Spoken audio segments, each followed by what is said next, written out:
Perkenalkan, nama saya Charin Lorenia Simanjunta, NIM 21333040104001 dari Fakultas Ekonomi jurusan Akuntansi kelas pagi B. Di sini saya akan mempresentasikan topik kedua dari mata kuliah Sistem Informasi Akuntansi yang berjudul Metodologi Pengembangan Sistem Informasi Akuntansi. Mata kuliah ini diajarkan oleh Bapak Dr. Hotwa Samosir, SPD, MSI. Berikut presentasi saya. Baiklah, pertama-tama saya akan memulai presentasi kali ini melalui definisi metodologi pengembangan sistem informasi akuntansi. Metodologi pengembangan sistem merupakan langkah-langkah yang harus dilalui oleh analisis sistem dalam mengembangkan sistem informasi. Adapun tahapan pengembangan sistem akuntansi adalah sebagai berikut. Tahap analisis sistem dapat dibagi menjadi 4 tahap, yaitu yang pertama ada analisis pendahuluan, yang kedua ada penyusunan usulan pelaksanaan analisis sistem.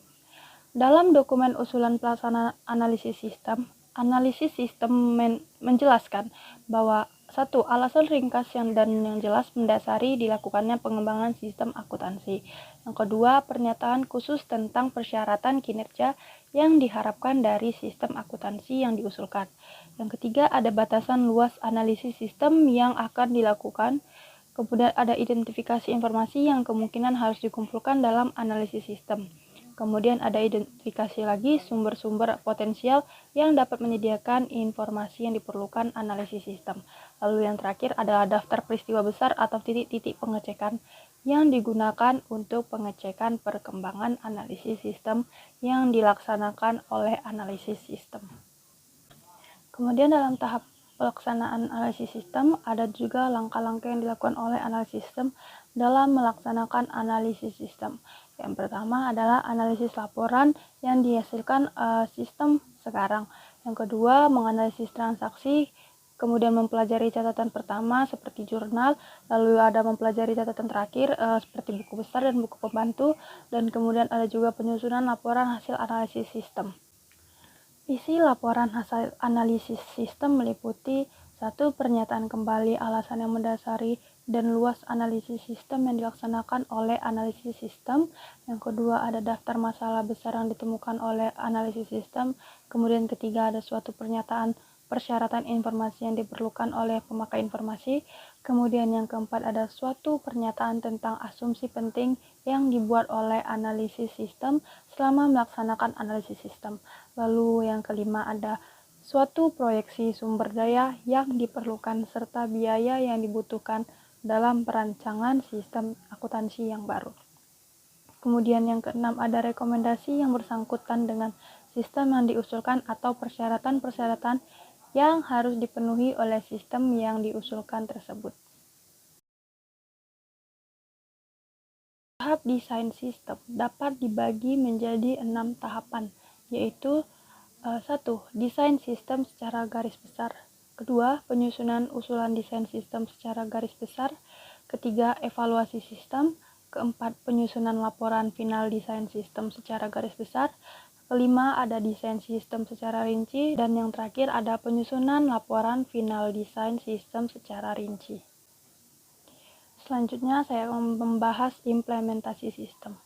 Hal-hal yang diperhatikan dalam tahap implementasi sistem adalah persiapan implementasi sistem, pendidikan dan pelatihan karyawan, dan konversi sistem. Terdapat 4 pilihan utama pendekatan konversi sistem, yaitu konversi langsung, konversi paralel, konversi modular, dan konversi phase-in. Dari penjelasan mengenai tahapan pengembangan tersebut, maka dapat kita ringkas bahwa tahap analisis sistem menghasilkan dokumen usulan pelaksanaan analisis sistem dan laporan hasil analisis sistem. Kemudian tahap desain sistem juga menghasilkan dokumen usulan desain sistem secara garis besar, laporan final desain sistem secara garis besar, dan laporan final desain sistem secara rinci. Kemudian untuk tahap implementasi sistem, menghasilkan laporan final implementasi sistem. Teknik dokumentasi sistem yang dibahas adalah bagan alir data atau data flow diagram dan bagan alir dokumen atau dokumen flow chart. Untuk menggambarkan sistem informasi dengan bagan alir data dan bagan alir dokumen, analisis sistem menggunakan simbol-simbol standar. Dalam bagan alir data, ada suatu model yang menggambarkan aliran data dan proses untuk mengolah data dalam suatu sistem. Simbol-simbol standar yang digunakan untuk menggambarkan bagan alir data antara lain akan saya lampirkan dengan gambar berikut ini.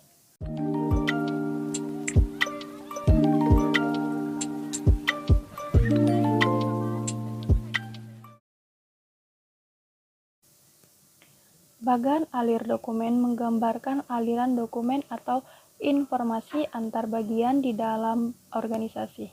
Simbol-simbol standar yang digunakan untuk menggambarkan bagan alir dokumen antara lain, yang pertama ada simbol dokumen. Simbol dokumen ini untuk menggambarkan formulir yang digunakan untuk merekam data terjadinya suatu transaksi, seperti faktur penjualan, surat order penjualan, cek, bukti memorial, bukti kas keluar atau masuk, dan lain-lain sebagainya. Kemudian ada dokumen dan tembusannya, digunakan untuk menggambarkan dokumen asli dan tembusannya. Nomor lembar dokumen dicantumkan di sudut kanan atas.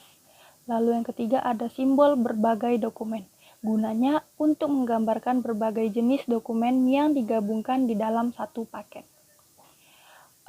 Kemudian ada simbol catatan, gunanya untuk menggambarkan catatan akuntansi yang digunakan untuk mencatat data dari dokumen atau formulir. Contohnya itu dari jurnal, buku pembantu, dan buku besar. Lalu ada simbol penghubung pada halaman yang sama. Gunanya untuk menggambarkan bagan alir arus dokumen dibuat mengalir dari atas ke bawah dan dari kiri ke kanan. Akhir arus dokumen dan mengarahkan pembaca ke simbol penghubung halaman yang sama yang bernomor. Lalu juga ada awal arus dokumen yang berawal dari simbol penghubung dalam halaman yang sama yang bernomor seperti yang tercantum di dalam simbol tersebut. Kemudian ada juga simbol penghubung pada halaman yang berbeda. Jika digunakan untuk menggambarkan bagan alir suatu sistem akuntansi, diperlukan lebih dari satu halaman tentunya. Simbol ini digunakan untuk menunjukkan kemana dan bagaimana bagan alir terkait satu bagan dengan bagan lainnya. Kemudian ada simbol kegiatan manual. Gunanya untuk menggambarkan kegiatan manual, contohnya seperti menerima order dari pembeli, mengisi formulir, membandingkan dan memeriksa berbagai jenis kegiatan klerikal lainnya. Kemudian ada simbol keterangan komentar. Memungkinkan ahli sistem menambahkan keterangan untuk memperjelas pesan yang disampaikan dalam bagan alir. Kemudian ada simbol arsip sementara yang berguna untuk menunjukkan tempat penyimpanan dokumen sementara. Artinya, dokumen ini akan diambil kembali untuk keperluan pengolahan lebih lanjut seperti lemari arsip dan kotak arsip.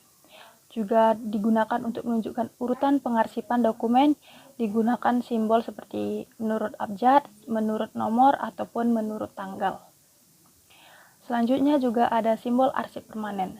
Simbol ini digunakan untuk menggambarkan arsip permanen yang merupakan penyimpanan dokumen yang tidak akan diproses lagi dalam sistem akuntansi. Selanjutnya ada simbol online computer process. Gunanya untuk menggambarkan pengolahan data dengan komputer secara online. Nama program ditulis di dalam simbol.